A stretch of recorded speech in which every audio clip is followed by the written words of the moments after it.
Salut à tous, le journal du foot de ce vendredi 14 juin. Neymar vide son sac. Le Brésilien s'est expliqué pendant plus de 3 heures devant les enquêteurs du commissariat de Sao Paulo sur les accusations de viol d'une jeune mannequin dans un hôtel parisien.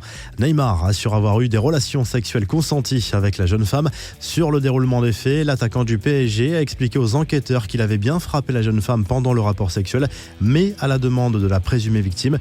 Le joueur a quitté les lieux visiblement soulagé, en costume noir et en béquille. La vérité va éclater tôt ou tard. La seule chose que je souhaite, c'est que cette histoire se termine le plus vite possible, a glissé le joueur avant de s'enfoncer dans un véhicule escorté par la police. Concernant la blessure de Neymar, le sélectionneur brésilien a eu des mots rassurants juste avant le coup d'envoi de la Copa América. Tite assure que son entorse au ligament latéral externe de la cheville droite évolue bien.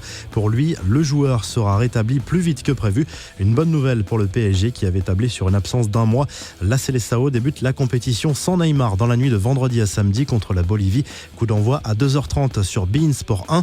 Zlatan Ibrahimovic établit un nouveau record en MLS et détrône le Brésilien Kaká. Cette saison, le Suédois va toucher un salaire de 7,2 millions de dollars sous les couleurs du LA Galaxy. À 37 ans, il devient le joueur le mieux payé de l'histoire et l'ancien Parisien a multiplié au passage son salaire par 5 par rapport à l'an dernier. La Gazette du Mercato, comme prévu, Eden Hazard a eu le droit à une présentation XXL au stade Santiago Bernabéu jeudi soir. Plusieurs dizaines de milliers de personnes sont venues voir les premiers pas du Belge dans son nouveau jardin. Le public madrilène, décidément très gourmand, a réclamé durant cette présentation la venue de Kylian Mbappé en scandant son nom. En attendant, la presse japonaise et Marca assure que le club merengue aurait quasiment finalisé le recrutement de la pépite japonaise Takefusa Kubo, 18 ans, surnommé le Messi japonais, est passé par le Barça lorsqu'il était plus jeune. Du côté du Barça, la Cadena Ser justement assure que le club catalan doit vendre avant de pouvoir se renforcer. Ernesto Valverde aurait accepté le départ de l'un de ses cadres, à savoir Ivan Rakitic. Le directeur sportif de la Juve, lui, s'est rendu en Angleterre pour boucler l'arrivée de Maurizio Sarri et surtout pour tenter de devancer la concurrence pour Paul Pogba. Selon Sky Sports, qui assure que la vieille dame est déterminée à faire revenir le champion du monde. Massimiliano Allegri, qui vient de quitter la Juve après avoir remporté 5 titres de champion d'Italie d'affilée, a décidé de prendre une année sabbatique.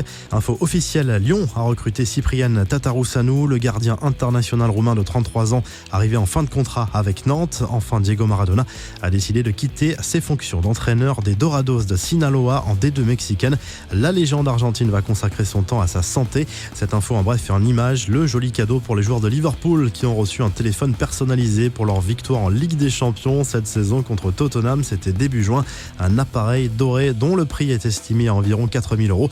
La revue de presse, le journal L'Équipe évoque le retour de Leonardo au PSG avec le costume de directeur sportif. Le Brésilien succède à Antero Henrique, dont le départ a été acté. En Espagne, le journal Sport explique pourquoi le Barça devrait perdre la bataille dans le dossier de Matthijs de Ligt. Le PSG et la Juve sont prêts à offrir un bien meilleur salaire au prodige néerlandais. En Italie, le Corriere dello Sport parle de l'intérêt de la Juve pour Adrien Rabiot, qui reconnaît des discussions avec le champion d'Italie. Vous retrouvez toute l'actu foot sur topmercato.com, l'appli Top Mercato et sa chaîne YouTube.